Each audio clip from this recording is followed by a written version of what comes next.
In what world you would have the time to play another long RPG? Wait, I finished this doing all quests available in a single run in 24 hours? Oh, Araknie here bringing you one of the shortest but at the same time dense and packed RPGs that didn't get surpassed at all until well after the PlayStation 2 era and got matched very rarely anyway. And that is Chrono Trigger, naturally. Everything is a decision that will lead to many different ramifications. There are 14 endings in this game after all. The story starts in the year 1000 at the dawn of the millennial fair that the king has indicted. Chrono will find himself meeting a mysterious girl in a strange pendant that will react when trying to test an invention made by Luca, a childhood friend. The girl, who calls herself Marl a bit hesitantly, has that heirloom on when trying this short-range teleportation machine and gets sent who knows where. Chrono doesn't even know where her parents are and is to find her, or he thinks she's dead forever. So they reproduce the incident and he goes in search for Marl. Not Madge, sorry Mac. From there you discover a magical plot by the evil necromancer Magus who really wants to revive Lavos. Reasons unknown at the moment, but after that Lavos is still a menace and our traveling has messed up the past too, so we gotta find a way to time travel in multiple areas or everybody dies. Cool. From there is where it splits and where I'll not say anything about it.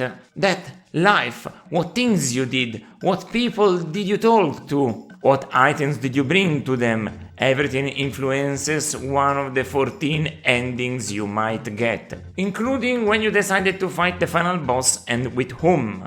It's not if you think about it, so don't. We have a lot of ground to cover, so let's get into it. Gameplay is not the typical turn-based fare. Every single encounter will have some particularity. Some of them might need to be only attacked with physical types of damage, others only with magic and not necessarily all of them. Between these they might even get more granular, distant attacks or close range. And others will certainly take damage with one specific element of the tree you have, nothing else. Plus others will counterattack if you do the wrong thing. Also the bosses have a bunch of unique mechanics and all while doing it in active time. Of course, with all the turn-based games I played on this channel, wherever I play one that allows enemies to hit me while waiting for my time, I allow that. Especially a title as easy as this one. Aside from the true ending run, all the bosses including the final one are pretty accessible, as long as you are at level 40 and above. The 3 bosses before the final one, in that case, are harder especially because of one move Lavos doesn't get. I did everything and easily got in the late 50s, without grinding. Yes, you don't need to grind at all in Chrono Trigger, just explore the places you find really well and you'll get everything you need. This is a full-fledged RPG, turn-based or not, it means nothing. Otherwise, Baldur's Gate 3 is a not real RPG either, huh? Let's be coherent here. After all, your choices have an effect even in the dungeons. If you decided to pick up certain chests in certain eras or others, you get better or worse equipment. When I said everything is a choice, I meant it. And don't worry, you're not supposed to get the best ending the first time around. You'll probably get ending 2 or one between 12 and 14. There are a variety of reasons for that, but I won't spoil them. But don't worry, you can do a blind playthrough because this game pioneered another system that nobody expected. It's got New Game Plus technology. Just press the reset button on your console without turning it off and you're set. As long as you get to hear the music after the silence in the ending screen. Of course you need to finish the game to unlock it, but it won't tell you, so it's only fair if I reassure you. I'm avoiding talking about the basics, but if you've played an RPG in the modern times, you know what that means.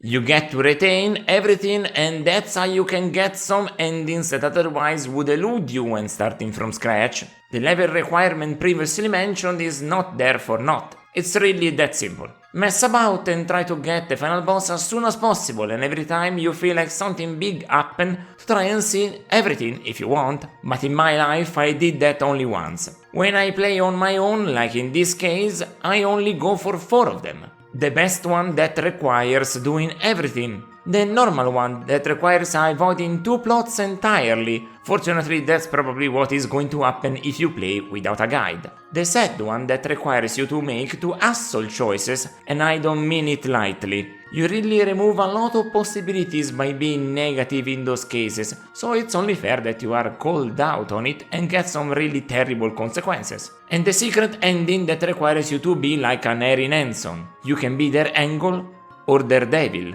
You didn't know that illiterate teen was him? Well, now you know. But yes, this special, very grey morals ending is very peculiar. You will see why. The others are mostly joke endings and not worth doing, and I won't say anymore. These are all the hints you'll get. Graphically, I got to admit, is not as good as other SNES RPGs, especially between 1993 and 1996. The art style is great. It comes from the master once known as Akira Toriyama, creator of Arale and Dragon Ball, plus a bunch of other gag mangas and one-shots that are more niche. He collaborated with Yuji Horii of Dragon Quest fame and the creator of Final Fantasy, Hironobu Sakaguchi, to create this world of characters and peculiar things. You can literally feel the Dragon Ball in this game.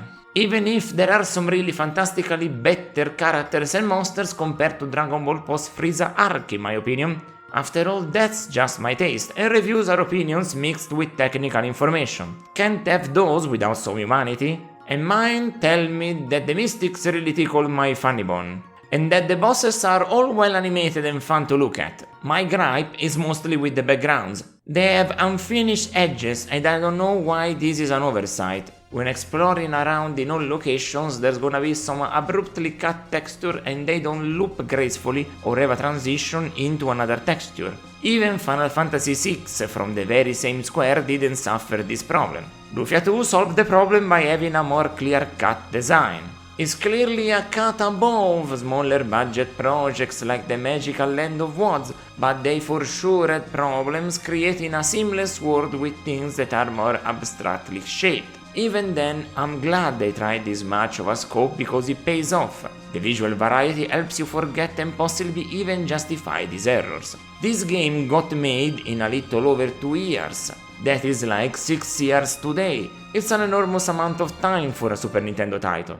And the music is even a more impressive effort. Nobuo Uematsu got pulled in, but was working on a couple other collaborative projects that I can't wait to talk you about, so he asked for an assistant. Square was eyeing a young Yasunori Mitsuda as a possible entrant for this position. What they didn't know is that he already had plenty of ideas and couldn't wait to join them. And it showed. It turns out he took leading duty and Uematsu mostly did collaborate with him and did less than 40% of the tracks just by himself. That's what gave this game this unique sound where everything is appropriately fantasy but somehow doesn't feel old, or in any old style. It's hard to describe, but it swings between gothic and really wistful with the mystery of an experienced veteran of chiptune music. What the hell, Mitsuda? Where did you hide all this power? I can only bow for such a work, especially for a first timer. So, Chrono Trigger, what an absolute 10 out of 10 of a game, no doubt about it, the most varied and interesting RPG that most can surpass. The minor graphical glitches are just a personal question, they don't impact my score at all. I said it loud because somebody maybe knows a reason for why the textures work in such a strange way in certain locations. I couldn't personally find an answer.